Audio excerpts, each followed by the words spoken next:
السلام عليكم ورحمة الله وبركاته. إن الحمد لله نحمده ونستعينه ونستغفره ونعوذ بالله من شرور أنفسنا ومن سيئات أعمالنا.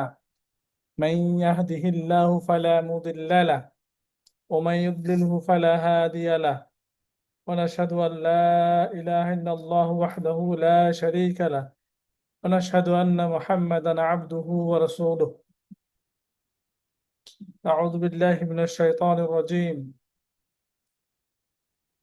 رب اشرح لي صدري ويسر لي أمري واحلل عقدة من لساني يفقه قولي.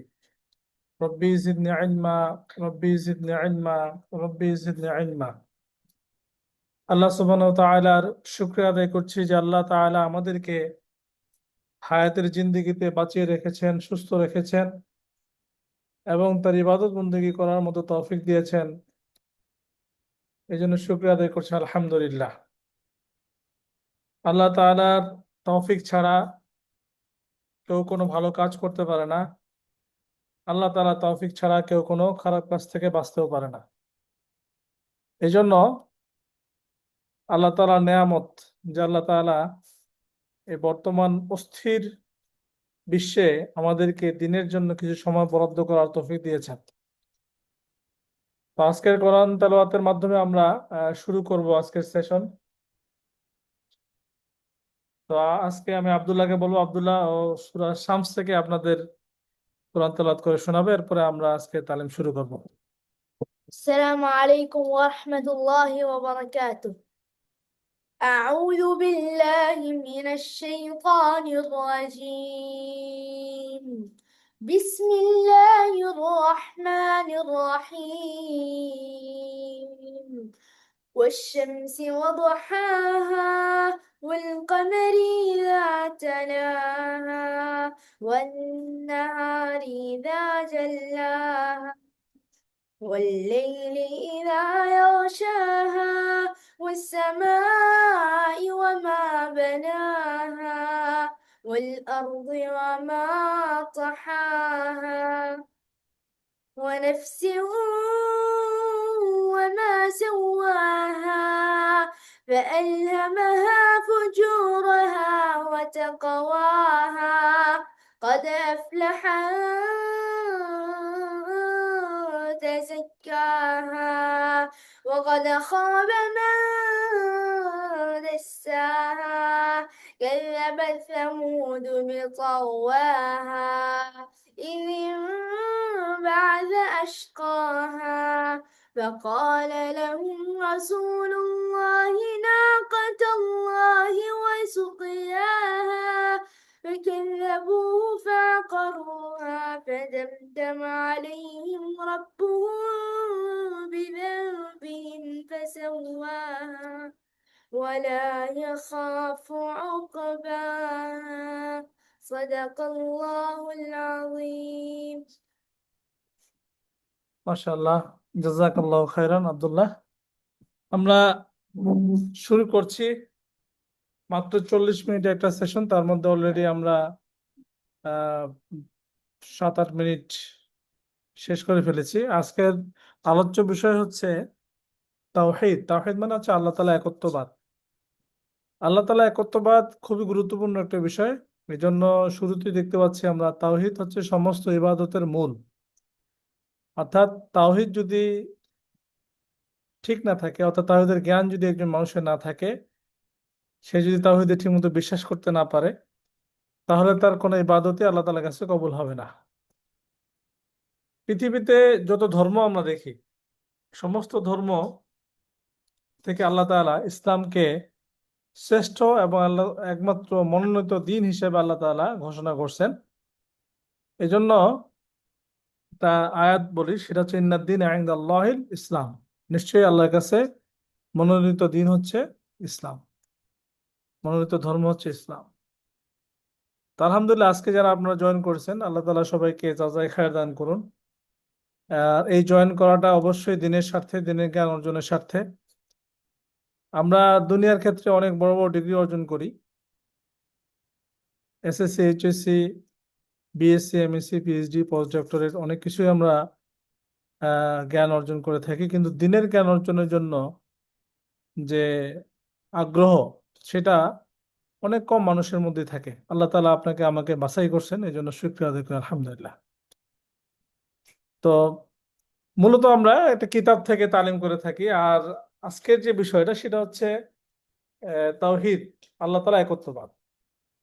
যেটা বলতেছিলাম যে সারা বিশ্বের যত দিন আছে, ধর্ম আছে, সমস্ত ধর্মই যে সঠিক ধর্ম এটা ঠিক না। একমাত্র ইসলামই হচ্ছে সঠিক ধর্ম, কারণ আল্লাহ তাআলা স্বীকৃতি দিয়েছেন। কারণ কি? কারণ হচ্ছে এর মূলত যে আল্লাহ তাআলার প্রতি বিশ্বাস, আল্লাহর দিনের প্রতি বিশ্বাস, কি বিশ্বাসগুলো আমাদের অন্তরে থাকতে হবে এটাও ডিফাইন করা। কারো মন প্রসূত কোনো বিষয় আসলো মাথা থেকে আর সেটাই বিশ্বাস করা শুরু করব, এরকম ধর্ম ইসলাম নয়। এজন্য তাওহীদের জ্ঞান থাকা প্রত্যেকটা মুসলমানের জন্য জরুরি। আর তাওহীদের জ্ঞান যদি কারো থাকে, তাহলে সে সত্য মিথ্যার মধ্যে পার্থক্য বুঝতে পারে, সঠিক ধর্ম বেঠিক ধর্মের মধ্যে পার্থক্য বুঝতে পারে। অনেক সময় আমাদের সামনে ইসলামী বক্তারা কিছু আজগুবি গল্প আমাদের শোনায়, কিন্তু তাওহীদের জ্ঞান যদি থাকে তাহলে আমরা বুঝতে পারবো যে এই যে গল্পটা, এই গল্পটা কি আসলেই সঠিক নাকি মন প্রসূত বানানো, এটা তখন আমরা বুঝতে পারি। এই জন্য তাওহীদের জ্ঞান থাকাটা প্রত্যেকটা ব্যক্তির জন্য জরুরি। তো আমাদের মাঝে অনেকেই জয়েন করছেন, আলহামদুলিল্লাহ। আমি আহ, শুরুতে ফিরোজ আহমেদকে আহ্বান জানাবো ইনশাল্লাহ। ফিরোজ আহমেদ আমাদের 36তম ব্যাচের, টেক্সটাইলের বুটেক্সের 36তম ব্যাচের গ্রাজুয়েট। তুমি যদি ফ্রি থাকো তাহলে বলতে পারো, আর যদি ব্যস্ত থাকো তাহলে সেটা জানাতে পারো। আলহামদুলিল্লাহ, আসসালামু আলাইকুম রহমতুল্লাহ। ওয়ালাইকুম আসসালাম রহমতুল্লাহ। জি স্যার, বাসায় আছি, ইনশাল্লাহ পড়তে পারবো। আচ্ছা, শুরু করো। আলহামদুলিল্লাহ ওয়াহিদা ওয়াসসালাতু ওয়াসসালামু আলা মান লা নাবিয়্যা বা'দা। অনেকদিন পর আবার মানে তালিমে জয়েন করতে পেরে শুকরিয়া আদায় করছি আল্লাহর কাছে। আলহামদুলিল্লাহ। কারণ প্রতিদিনই হতো আগে, এখন হয়তো বিভিন্ন কারণে, সময়ের কারণে হয় না। সপ্তাহে যদি একদিনও টাইম ম্যানেজ করতে পারি, সেটাও অনেক ইম্পর্টেন্ট। খুবই চেষ্টা করব সপ্তাহে একদিন হলেও জয়েন করার। তাওহীদ সমস্ত ইবাদতের মূল। আল্লাহ তাআলা বলেন সূরা আয-যারিয়াত 56 নম্বর আয়াত, আমি জিন ও মানুষকে একমাত্র আমার ইবাদত করার জন্যই সৃষ্টি করেছি। আমা এই যে এটা, আমা আমা খলাকতুল জিন্না ওয়াল ইনসানা ইল্লা লিয়াবুদুন। আমি জিন ও মানুষকে একমাত্র আল্লাহর ইবাদত করার, আমার ইবাদত করার জন্যই সৃষ্টি করেছি। আল্লাহ তাআলা আরো বলেন সূরা নাহল 36 নম্বর আয়াত, আমি প্রত্যেক উম্মতের মধ্যেই রসূল পাঠিয়েছি। আমি প্রত্যেক উম্মতের মধ্যেই রসূল পাঠিয়েছি, তার মাধ্যমে এ নির্দেশ দিয়েছি যে তোমরা এককভাবে আল্লাহর ইবাদত করো এবং তাগুত থেকে দূরে থাকো। আল্লাহ তাআলা অন্যত্র ইরশাদ করেন, আচ্ছা, আল্লাহ অর্থটা তাআলা আমি অন্যত্র বলি ইরশাদ ইনশাল্লাহ। করেন। অর্থগুলো দুইবার আচ্ছা, করবো ইনশাল্লাহ। আচ্ছা, আমি প্রত্যেক উম্মতের মধ্যে রসূল পাঠিয়েছি, তার মাধ্যমে এ নির্দেশ দিয়েছি যে তোমরা এককভাবে আল্লাহর ইবাদত করো এবং তাগুত যেটা বলে, তাগুত বা তগুত থেকে দূরে থাকো। জি, আমরা এখানে একটু, তগুত সম্পর্কে একটা নোট রয়েছে। হ্যাঁ, নোট রয়েছে, নোটটা দেখি ইনশাল্লাহ, নোটে কি বলা আছে। জি, তগত শব্দটি উৎপত্তি হয়েছে তো শব্দের উৎপত্তি হয়েছে এই শব্দটি থেকে। আহ হ্যাঁ, ত তগাইয়া। গ ইয়া নুন। হুম। তগুত বলা হয় এমন প্রত্যেক ব্যক্তিকে যে অন্যায় ও বিদ্রোহের সীমা লঙ্ঘন করে, মানে আল্লাহর যে সীমা রেখা আছে সেটা, সেই বাউন্ডারি সে ক্রস করে আল্লাহর সাথে বিদ্রোহী করে, এটা বোঝানো হচ্ছে। আল্লাহ তাআলা অন্যত্র ইরশাদ করেন, তোমার রব এই ফয়সালা দিয়েছেন যে তাকে ছাড়া তোমরা আর কারো ইবাদত করো না, আর মাতা পিতার সাথে শব্দ ব্যবহার করো। সূরা আল ইসরা তে আল্লাহ তাআলা এটা বলেছেন যে তোমার রব এই ফয়সালা দিয়েছেন যে তাকে ছাড়া তোমরা আর কারো ইবাদত করো না, আর মাতা পিতার সাথে শব্দ ব্যবহার করো। সূরা আল ইসরা আয়াত নম্বর 23। আল্লাহ তাআলা আরো বলেন আল্লাহ তাআলা আরো বলেন সূরা নিসা 36 নম্বর আয়াত, যে তোমরা আল্লাহর ইবাদত করো আর তার সাথে অন্য কিছুকে শরিক করো না। তোমরা আল্লাহর ইবাদত করো আর তার সাথে অন্য কিছুকে শরিক করো না। সূরা নিসা 34 নম্বর আয়াতে আল্লাহ তাআলা এই কথা বলেছেন। আল্লাহ তাআলা আরো বলেন যে সূরা আনআম, তুমি বলো, এসো আমি তোমাদেরকে ওইসব বিষয় পাঠ করে শোনাই যেগুলো তোমাদের প্রতিপালক তোমাদের জন্য হারাম করেছেন। তা এই যে আল্লাহর সাথে অন্য কিছুকে অংশীদার করো না, মানে শিরক করো না। তাহলে আল্লাহ তার রাসূলকে বলছেন যে তুমি বলো যে তোমাদের সম্প্রদায়কে যে আমি তোমাদেরকে ওইসব বিষয়ে পাঠ করে শোনাই যেগুলো তোমাদের প্রতিপালক তোমাদের জন্য হারাম করেছেন। তা এই যে আল্লাহর সাথে অন্য কিছুকে অংশীদার করো না। জি, সূরা আনাম 151 নম্বর আয়াত। মাশাআল্লাহ। আচ্ছা, আমরা এই পৃষ্ঠায় যা পড়ছি এটা নিয়ে একটু আলোচনা করব। তার আগে আমি বলি যে যারা এভাবে রিডিং পড়তে পারবো তারা একটু আমাকে চ্যাট বক্সে জানালে ভালো হয়। ঠিক আছে, চ্যাট বক্সে আপনারা জানান যে আমরা রিডিং পড়তে পারবো, তাহলে আমি তাকে রিকোয়েস্ট করবো আর কি। আর এখানে রিডিং পড়াটা খুবই সহজ, বাংলাটাই আমরা রিডিং পড়বো, যারা আরবি পড়তে পারে তারা আরবিটাও পড়বো। আচ্ছা, প্রথম যে আয়াতটা আমরা দেখলাম যেখানে আল্লাহ তাআলা বলছেন ওমা খলাকতুল জিন্না ওয়াল ইনসা ইল্লা লিয়াবুদুন, অর্থাৎ আল্লাহ তাআলা জিন এবং মানুষকে একমাত্র তার ইবাদতের জন্যই সৃষ্টি করেছেন। এখানে শুরুতে জিনের কথা আসছে, পরে মানুষের কথা আসছে। আহ, সৃষ্টির সিকোয়েন্স যদি আমি জানে থাকি, আমরা জানবো যে আল্লাহ তাআলা আগে জিন জাতিকে সৃষ্টি করেছেন, পরবর্তীতে মানুষের সৃষ্টি করেছেন। জি আবার এখানে সমস্ত মানুষ, সমস্ত বিশ্বের যত মানুষ আছে, হোক সে সাদা, হোক সে কালো, হোক সে ব্রিটিশ, হোক সে বাঙালি বা ইন্ডিয়ান, সমস্ত মানুষকে, অর্থাৎ পৃথিবীতে যতগুলো মানুষ এসেছে, আসবে, যা আরো ভবিষ্যতে আসতে থাকবে এবং যারা চলেও গেছে, প্রত্যেকটা মানুষকে সৃষ্টি একটাই উদ্দেশ্য ছিল, সেটা হচ্ছে আল্লাহ তাআলার ইবাদত বন্দেগী করা। এটা ভাবার কোনো কারণ নাই যে যারা আজকে খ্রিস্টান ধর্ম পালন করতেছে বা হিন্দু ধর্ম পালন করতেছে ওদের সৃষ্টিকর্তা আল্লাহ আলাদা, তাদের ধর্ম আলাদা, তাদের বিচার আলাদা, এরকম মনে করার কোনো কারণ নাই। বরং সমস্ত মানুষকে আল্লাহ তাআলা তৈরি করছেন একমাত্র তার ইবাদতের জন্য। এক, দ্বিতীয়ত হচ্ছে যে প্রত্যেক উম্মতের মধ্যে আল্লাহ তাআলা রাসূল পাঠিয়েছেন। তার মানে কি, যে আল্লাহ তাআলা একটা জীবন বিধান দিলেন, কিন্তু এই জীবন বিধানটা কিভাবে প্র্যাকটিস করতে হবে এটার জন্য তো অবশ্যই একজন ভালো শিক্ষক থাকা দরকার। তিনি এমন করেন নাই যে ফেরেশতাদেরকে পাঠাইলেন। ফেরেশতারা কিন্তু আল্লাহ তাআলা সমস্ত বিধানগুলোকে পুঙ্খানুপুঙ্খভাবে পালন করে, তারা কোনো ব্যতিক্রম করে না। তখন মানুষ কি বলতো? মানুষ বলতো এটা তো সম্ভব, ফেরেশতা যেহেতু, তার তো কোনো গুনাহ নাই, তার কোনো প্রবৃত্তি নাই, নফস নাই, খায়সাত নাই, সে তো এগুলো করতেই পারে, তাহলে মানুষ হিসাবে যদি কোনো রসুল পাঠানো হতো তাহলে বেশি ভালো হতো। এই জন্যই আল্লাহ সুবহানাহু ওয়া তাআলা যুগে যুগে নবী এবং রাসূল পাঠিয়েছেন বিভিন্ন কওমের কাছে, যাতে করে তার দিন মানুষের কাছে পৌঁছে যায়। তো এটা কিন্তু আল্লাহ তাআলার পক্ষ থেকে একটা বিশেষ করুণা আমাদের প্রতি, যে আল্লাহ তাআলা আমাদেরকে পাঠিয়ে একা একা ছেড়ে দেননি, বরং প্রত্যেক যুগে যুগে আল্লাহ তাআলা এরকম সতর্ককারী পাঠিয়েছেন। আর একটা শব্দ এখানে পাচ্ছি, তগুত। তগুত শব্দটা হচ্ছে যে কোনো ব্যক্তি হইতে পারে, কোনো জিন হইতে পারে, যে আহ মানুষকে আল্লাহ থেকে তার দৃষ্টিকে অন্যদিকে সরিয়ে দেয়, সে হলো তাগুত। অর্থাৎ আমাদের উদ্দেশ্য হচ্ছে আল্লাহর একত্ববাদের উপর বিশ্বাস রেখে তার দ্বীনকে কায়েম করা, সেখান থেকে তাগুত কি করে আমাদেরকে পথভ্রষ্ট করে দেয়। আমার আলোচনার মাঝে যদি কেউ কোনো কথা বলতে চান বা তার কারো কিছু যদি কোনো অ্যাড করার থাকে তাহলে হাত তুলতে পারেন, আমি তাকে সুযোগ দেবো ইনশাল্লাহ।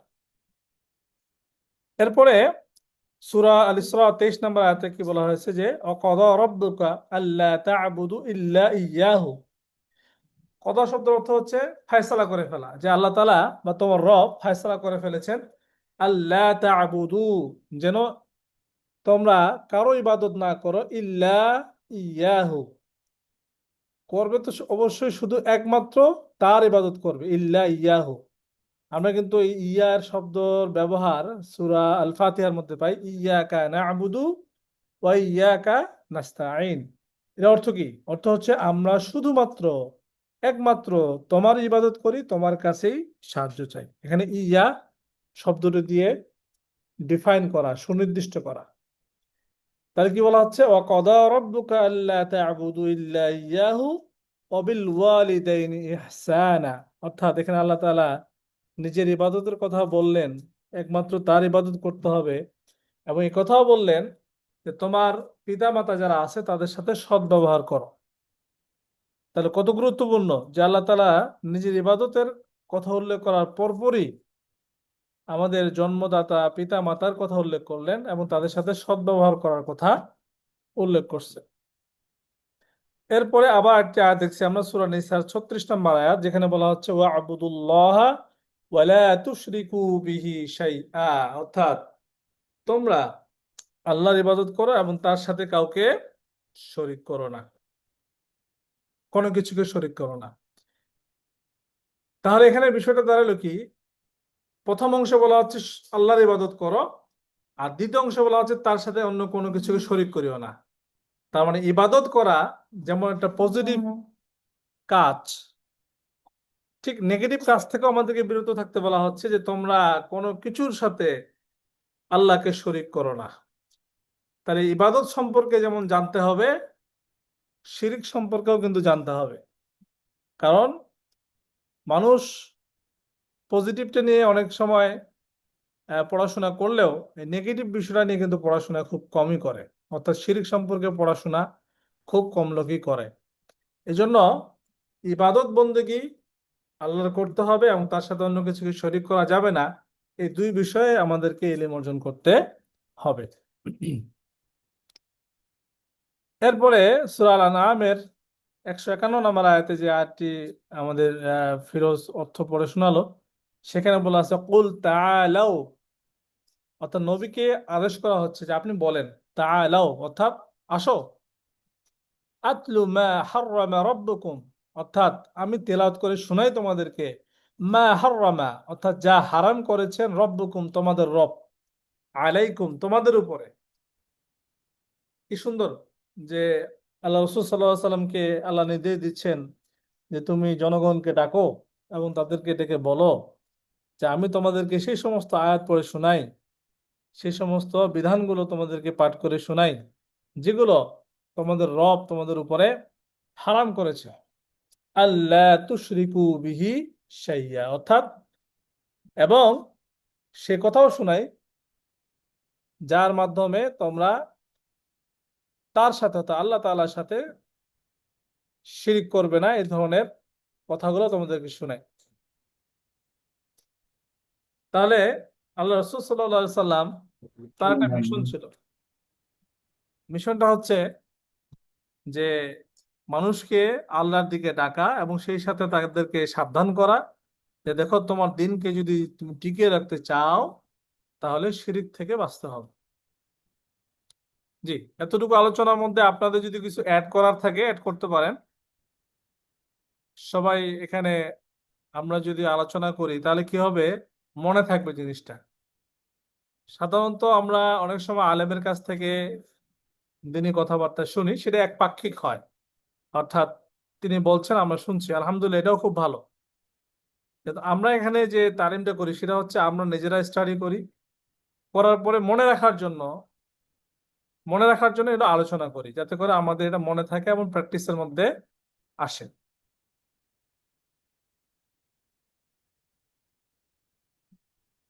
জি।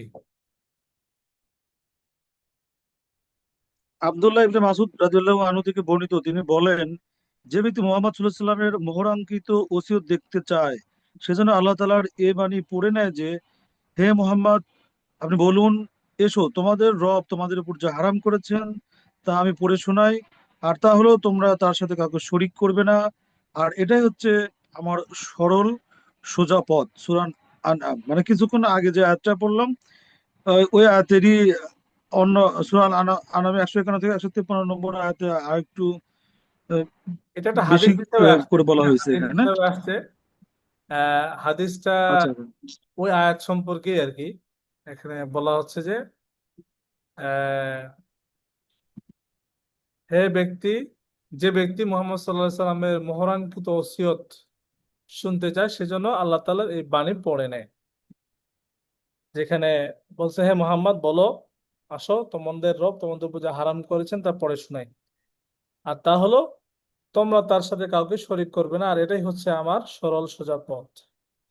যে আমি আরেকজনকে অনুরোধ করব, হুমায়ুন কবির ভাইকে অনুরোধ করবো, জাজাকাল্লাহ খাইরান। ফিরোজ, হুমায়ুন কবির ভাইকে অনুরোধ করবো, মুআজ ইবনে জাবাল রাদিয়াল্লাহু তাআলা আনহু থেকে বর্ণিত এই হাদিসটি আমাদেরকে পড়ে শোনানোর জন্য। আসসালামু আলাইকুম ওয়া রাহমাতুল্লাহ। ওয়া আলাইকুম আসসালাম ওয়া রাহমাতুল্লাহি ওয়া বারাকাতুহু।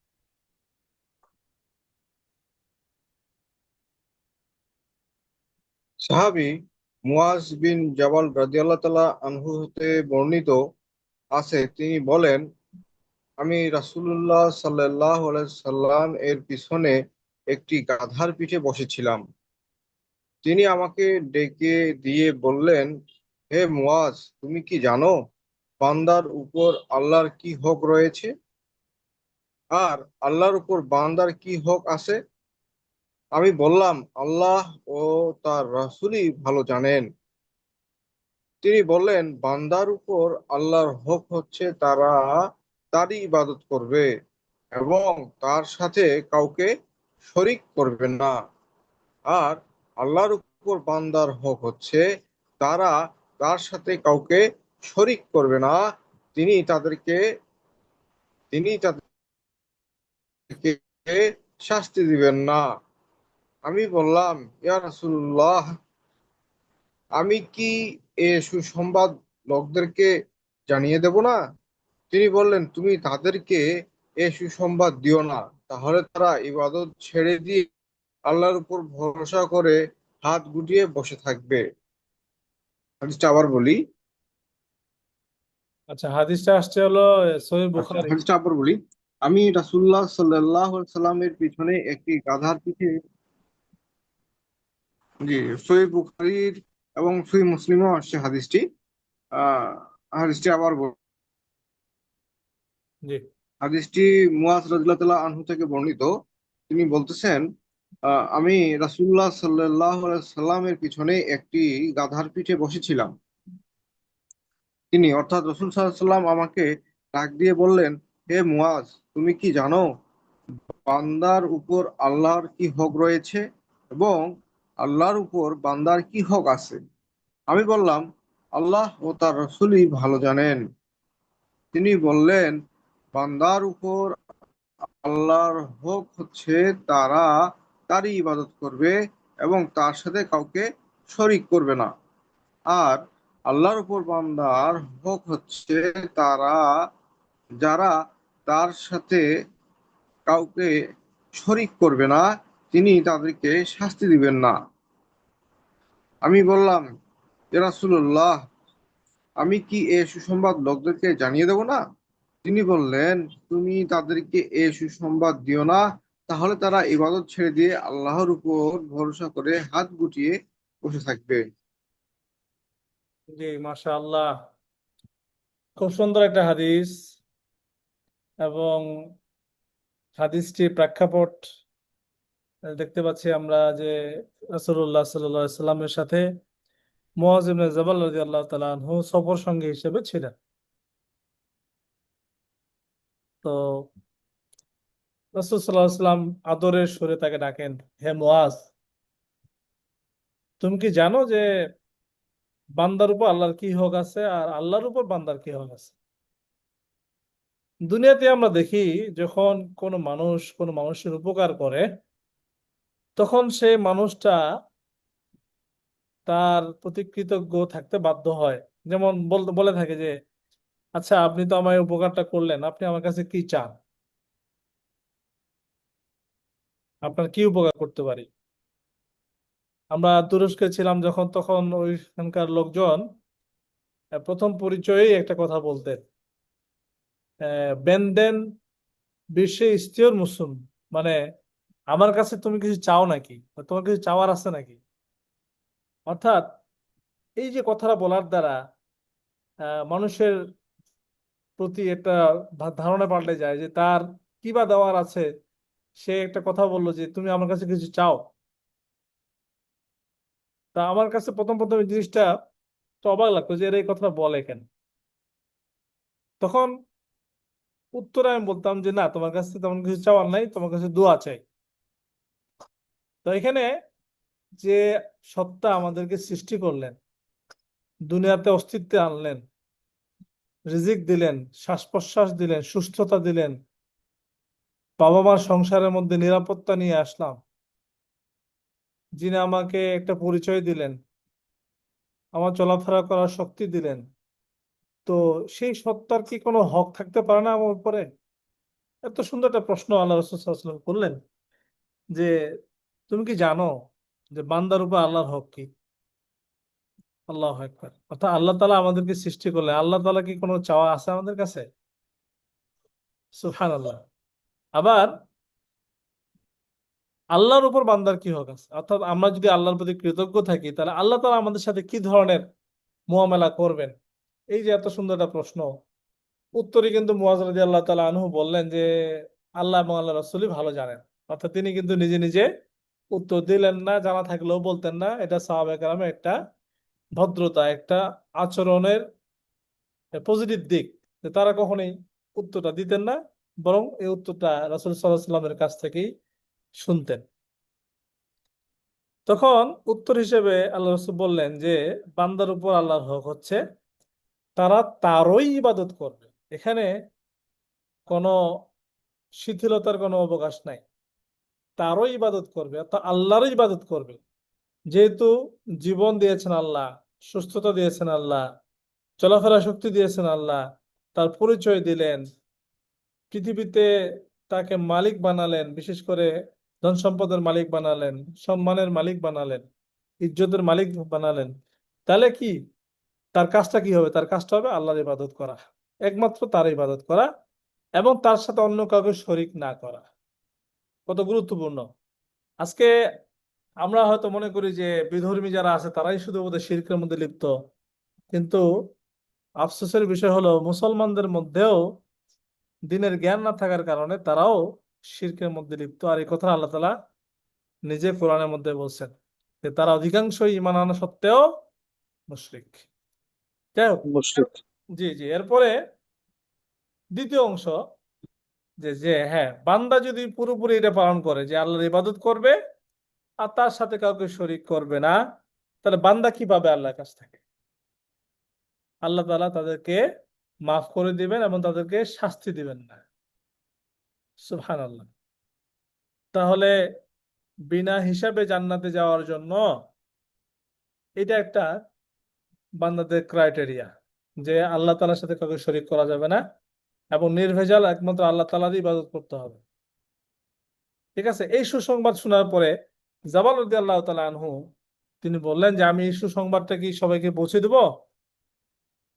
আল্লাহ রাসূল বলছেন না না না না, এই কাজ করো না। তখন কি করবে লোকজন? লোকজন তখন ইবাদত ছেড়ে দিয়ে একমাত্র আল্লাহর উপর ভরসা করে হাত গুটিয়ে বসে থাকবে। তাহলে জাবাল রাদিয়াল্লাহু তাআলা আনহু এই হাদিসটা বর্ণনা করলেন কেন?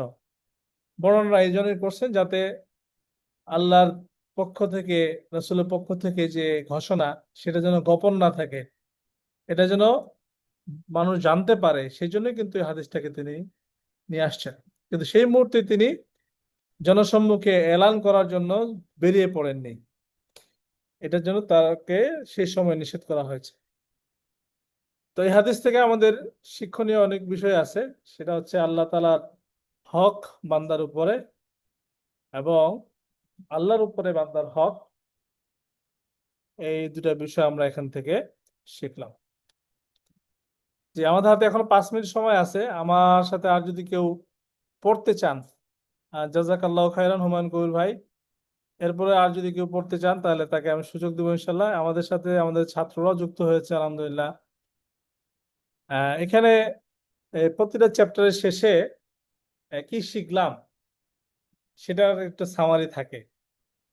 যেমন এখানে বলা আছে যে জিন এবং মানব জাতির সৃষ্টির রহস্য এবং উদ্দেশ্য জানা গেল। আল্লাহ তাআলা বলছেন না, একমাত্র জিন ও মানব জাতিকে আমি আমার ইবাদতের জন্যই সৃষ্টি করেছি। আচ্ছা, 2 নম্বর হচ্ছে ইবাদতই হচ্ছে তাওহীদ, কারণ এটা নিয়েই বিরোধ। যারা যতটুকু ওই তাওহীদ থেকে বিচ্যুত, তারা ততটুকুই দ্বীন ইসলাম থেকে দূরে।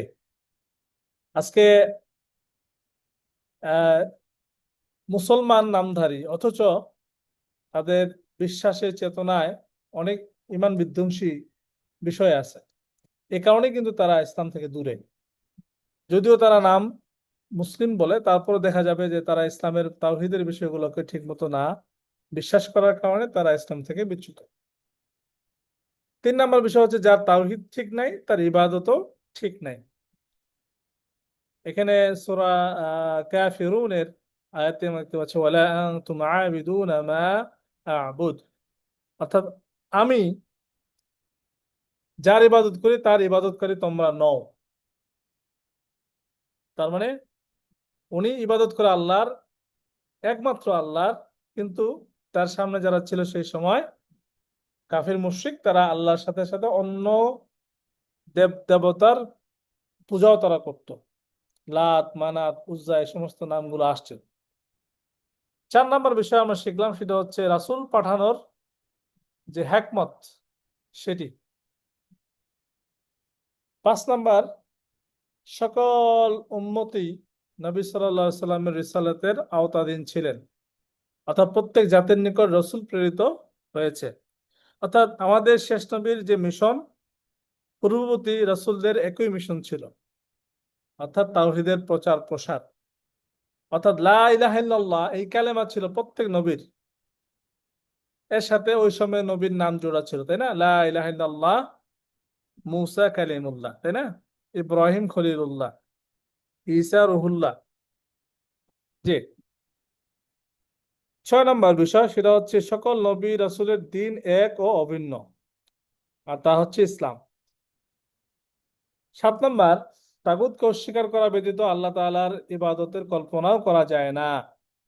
আল্লাহ তাআলা বলেছেন, ফামান ইয়াকফুর বিত-তাগুতি ওয়া ইউমিন বিল্লাহি ফাকাদ ইসতামসাকা বিল উরওয়াতিল উসকা লা ইনফিসামা লাহা ওয়াল্লাহু সামিউন আলিম। অর্থাৎ যে ব্যক্তি তাগুতকে অস্বীকার করবে এবং আল্লাহর উপরে বিশ্বাস স্থাপন করবে, সে ধারণ করে নিয়েছে সুদৃঢ় হাতল, যা বিচ্ছিন্ন হবার নয়। তার মানে আমাদের ইসলামের কালেমার শুরুর অংশটা আপনি খেয়াল করেন, লা ইলাহা, নেই কোন উপাস্য। অর্থাৎ প্রথমে সমস্ত উপাস্যকে বাতিল ঘোষণা করতে হয়, পরে শুধুমাত্র আল্লাহকে সেট করতে হয়, ইল্লাল্লাহ। এখানে কিন্তু ওইটারই এক্সপ্লানেশন দেওয়া হয়েছে, অর্থাৎ তাগুতকে অস্বীকার করতে হবে এবং শুধুমাত্র আল্লাহর উপরে বিশ্বাস স্থাপন করতে হবে। আর পরের অংশে কি আছে, আল্লাহ সামিউন আলিম, অর্থাৎ আল্লাহ তাআলা সবই শুনেন এবং জানেন। অর্থাৎ তার শোনার সাথে তার দেখার সাথে সৃষ্টির শোনা এবং দেখা কখনোই এক হবে না। আমরাও দেখি, আল্লাহও দেখে, এই দেখার মধ্যে অনেক পার্থক্য। সৃষ্টিকর্তার সাথে সৃষ্টির কাজের কোনো তুলনা বা এটার কোনো সীমা পরিসীমা, এটা কখনো কম্পেয়ার করা যায় না। জি। আল্লাহর ইবাদত ব্যতীত অন্যান্য যে সমস্ত বস্তুর ইবাদত করা হয় সেগুলো তাগুত হিসাবে গণ্য। যেমন কেউ যদি পূজার ইবাদত করে, মৃত পীরের মাজারে সিজদা করে, তাহলে এটা একটা তাগুত। কেউ যদি কোনো মূর্তির পূজা করে সেটা একটা তাগুত। কেউ যদি গাছের পূজা করে সেটা একটা তাগুত। অর্থাৎ আল্লাহ ব্যতীত অন্য কারো ইবাদত করাকে তাগুত বলা হয়। সালফে সালেহিনের কাছে সূরা আনআমের 3টি সুস্পষ্ট বিষয় রয়েছে। যাই হোক, সূরা ইসরায় কতগুলো সুস্পষ্ট আয়াত রয়েছে। এইভাবে অনেকগুলো বিষয় ছিল, আমাদের সময় কিন্তু শেষের দিকে চলে আসছে। আল্লাহ সুবহানাহু ওয়া তাআলা আমরা যতটুকু শুনলাম তার উপরে আমল করা তৌফিক দান করেন। ইনশাআল্লাহ আগামী দিন আবার এইখান থেকে অথবা এরপর প্রতি চ্যাপ্টার থেকে আমরা শুরু করব। সেই পর্যন্ত আল্লাহ সুবহানাহু ওয়া তাআলা আমাদের সবাইকে ভালো রাখুন, সুস্থ রাখুন, সে আশা আজকে এখানে শেষ করছি। সুবহানাকাল্লাহুম্মা ওয়া বিহামদিক, নাশহাদু আল্লা ইলাহা ইল্লা আন্ত, নাস্তাগফিরুকা ওয়া নাতুবু ইলাইক। السلام عليكم ورحمة الله وبركاته. ওয়ালাইকুম আসসালাম ওয়া রাহমাতুল্লাহি ওয়া বারাকাতুহু।